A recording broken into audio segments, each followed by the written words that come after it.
আজ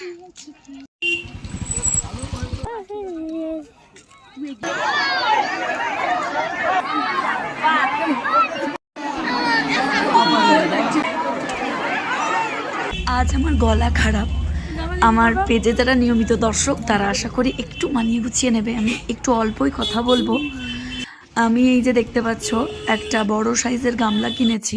এটা আমাদের ওই পানপাড়া মন্দিরে দেওয়ার জন্য। গত কয়েক বছর আগে ওই মন্দিরটা তৈরি করার জন্য আমি চাঁদা তুলছিলাম মানুষের কাছ থেকে, অর্থ সাহায্য নিয়ে মন্দিরটা বানাবো ভেবেছিলাম, কিন্তু সেটা আমি মানে করে উঠতে পারিনি। টাকাগুলো আমার কাছে ছিল কয়েকটা টাকা, সেটা দিয়েই গামলাটা আমি কিনেছি এবং সেই গামলাটা আমি মন্দিরে দেওয়ার জন্য নিয়ে এসেছি। তো এই যে দেখতে পাচ্ছ গুড়ের পাক হচ্ছে। এই গুড়ের পাকটা দিয়ে মুড়ির নাড়ু হবে। ওই যে পানপাড়া যে মায়ের মন্দিরটা, ওইটা অনেক বছর ধরে পুরনো একটা রীতি আছে যে এই মুড়ির নাড়ু পানপাড়া মায়ের মন্দিরে যদি ছোড়া হয় তাহলে, মানে যাই হোক রীতি, এবার বিশেষ আমি তত্ত্ব কথাটা জানি না যে কেন এটা কবে থেকে প্রচলিত হয়েছে।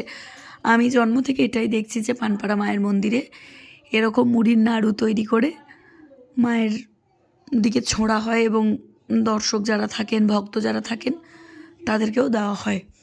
তো এবছরে যেহেতু আমি ওই গামলাটা মন্দিরে দিচ্ছি, সে কারণের জন্য নাড়ুটা বেশি করে করতে বললাম। প্রায় কয়েক কেজি গুড় কিনে নিয়ে এসে আর কয়েক কিলো মুড়ি নিয়ে এসে আমার মা আর পাড়ার একটা মাসি মিলে এগুলো তৈরি করছি। আমি নিজেও কিছুটা হাতে হাত লাগিয়েছি, কিন্তু একটু কম। আমার এই গলা ভাঙার দরুন আমি একদিন তো ভিডিওতে বসতে পারছি না, ওষুধ খাচ্ছি, আশা করি ভালো হয়ে যাব। তো এই যে দেখতে পাচ্ছ এক গামলা মুড়ির নাড়ু, এটা নিয়ে মাথায় করে প্রায় 1.5 থেকে 2 কিলোমিটার যেতে হবে রাস্তা দিয়ে। এই মেলাটা সারা দিনে জাস্ট 2 ঘন্টার মেলা, মানে 2 ঘন্টা এই মেলাটা হয়। এই 2 ঘন্টাতে কয়েকশো মানুষ এখানে এসে জড়ো হয়। প্রচুর মানুষের সমাগম ঘটে, অনেক অনেক দূর দূরান্ত থেকে মানুষজন আসেন এখানে। তো সেখানেই আমি যাচ্ছি মুড়ির নাড়ু নিয়ে মায়ের মন্দিরে দেওয়ার জন্য। তোমরা হয়তো খুব অবাক হয়ে গেলে যে এরকমও আবার হয় নাকি। হ্যাঁ, সবাইকে বলে রাখি এটাই ওই মন্দিরের নিয়ম। খুব ভালোই লাগছিল।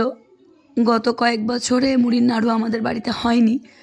আমার বাবা আগে আখ চাষ করতেন, আমি গুড় খেতে ভালোবাসি বলে। তারপর কয়েক বছরে আর গুড় আমাদের মানে